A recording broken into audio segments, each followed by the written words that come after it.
Students, PC study point में आपका स्वागत है। क्लास 12th के लिए हम ऑप्टिक्स पढ़ रहे थे। आज का टॉपिक है स्फेरिकल मिरर, गोलीय दर्पण। क्लास 10th और क्लास 12th दोनों के लिए बहुत ही बेसिक टॉपिक है, बहुत ही ज़्यादा बेसिक है।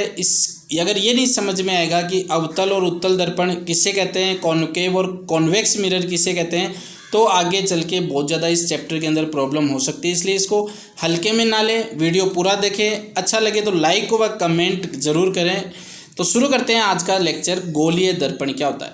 तो ये आपके सामने स्क्रीन पर है एक कांच का गोला। ये क्या है? कांच का गोला, खोखले कांच का गोला। किसका है? खोखले कांच का गोला है। अब ये जो खोखले कांच का गोला है, ये हम क्या करेंगे, इस खोखले कांच के गोले को हम बीच में से यहाँ से थोड़ा सा काट लेंगे। काटने पे क्या होगा कि ये जो खोखले कांच का गोले के दो भाग हो जाएंगे, एक तो ये वाला भाग और एक ये वाला भाग। तो हम इसको अलग करके भी दिखा देते हैं आपको। कुछ ऐसा है, तो एक तो ये वाला भाग, सॉलिड जो भाग दिखाया है हमने, ये वाला भाग जो हमने ये वाला भाग को प्रदर्शित किया है, इस तरीके से ये हमें प्राप्त होगा। तो अब हम क्या करेंगे, अगर या तो हम क्या करेंगे, इधर बाहर वाली तरफ का कोटिंग कर देंगे चांदी की या पारे की या एल्यूमिनियम की, या फिर इस अंदर वाली साइड हम चांदी की या पारे की कोटिंग कर देंगे। तब क्या होगा, अगर हम बाहर वाली साइड कोटिंग कर देते हैं तब ये क्या बन जाएगा, किसी भी एक तरफ अगर हम कोटिंग कर देंगे तो ये दर्पण बन जाएगा। दर्पण मतलब जिस भी माध्यम से किरण आ रही है वो टकरा कर वापस उसी माध्यम में चली जाएगी। और इसी, चूंकि ये जो भाग मिला है ये भाग कैसा है, गोलीय टाइप है, गोले के टाइप है, इसलिए इसको हम बोलते हैं गोलीय दर्पण। तो बिल्कुल परिभाषा भी हम लिख सकते हैं कि गोलीय दर्पण बनाने के लिए कांच के खोखले किसी भी भाग को काटकर उसके एक पृष्ठ से यदि चांदी या पारे की पॉलिश कर दी जाए तो दूसरा पृष्ठ जो होगा वो प्रकाश का परावर्तन करेगा, और जो परावर्तन करेगा उसी को हम बोल देंगे परावर्तक पृष्ठ।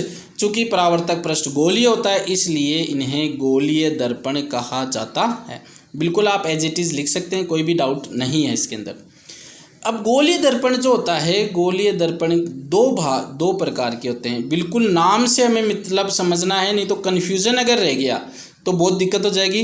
पहला तो है अवतल दर्पण, कॉनकेव मिरर। दूसरा है उत्तल दर्पण, कॉन्वेक्स मिरर।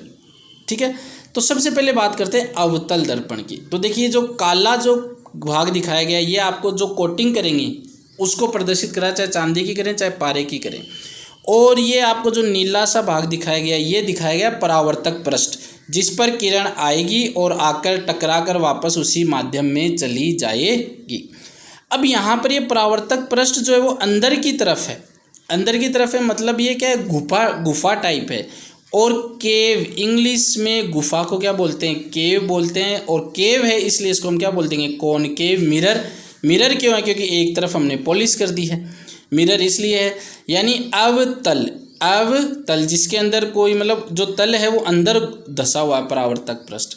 ठीक है, बिल्कुल इजी, रटने की बिल्कुल भी जरूरत नहीं है। उत्तल दर्पण, उ यानी उठा हुआ, तल तो तल है ही, उठा हुआ तल यानी जो परावर्तक पृष्ठ है वो देखिए इसमें उठी हुई है, बाहर की ओर है, इसलिए इसको बोलेंगे उत्तल दर्पण। तो बिल्कुल याद करने की मतलब रटने की जरूरत नहीं है। जो अंदर धसा हुआ है केव, घाटी यानी अवतल, जो ऊपर उठा हुआ है परावर्तक पृष्ठ वो उत्तल। एक चीज़ आप पकड़ के चलिए, कोई भी दिक्कत नहीं होगी। अवतल दर्पण क्या होता है? इस प्रकार का दर्पण जो कि परावर्तक पृष्ठ क्या हो, अंदर की ओर हो, परावर्तक पृष्ठ अंदर की ओर हो। और वेरी इंपॉर्टेंट, इसको अभिसारी दर्पण भी कहा जाता है। कौन सा दर्पण? अभिसारी दर्पण। क्यों कहा जाता है?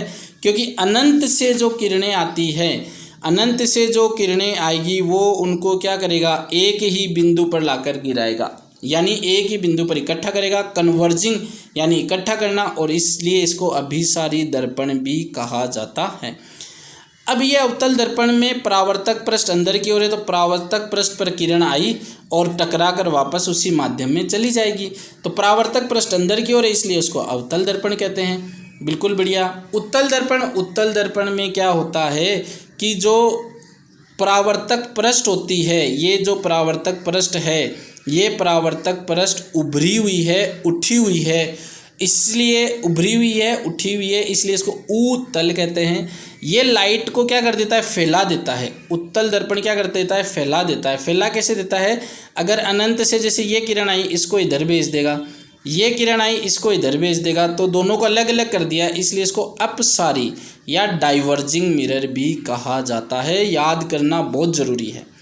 अब अगर इस पे ये किरण आई तो ये टकरा कर वापस परावर्तक पृष्ठ उसी माध्यम में भेज देगा, तो ये हो जाएगा उत्तल दर्पण। तो बात बिल्कुल क्लियर है। अवतल यानी परावर्तक पृष्ठ अंदर की ओर, उत्तल यानी परावर्तक पृष्ठ उठा हुआ बाहर की ओर।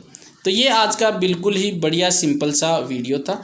नेक्स्ट वीडियो में हम पढ़ेंगे कार्तीय कोऑर्डिनेट सिस्टम, दर्पण के चिन्ह परिपाटी, जो कि बहुत बहुत बहुत ज़्यादा इम्पोर्टेंट है। तो बने रहिए हमारे चैनल पे, ऑप्टिक्स चल रही है, एनिमेशन के थ्रू पढ़ते रहिए और मिलते हैं नेक्स्ट वीडियो में। तब तक के लिए जय हिंद।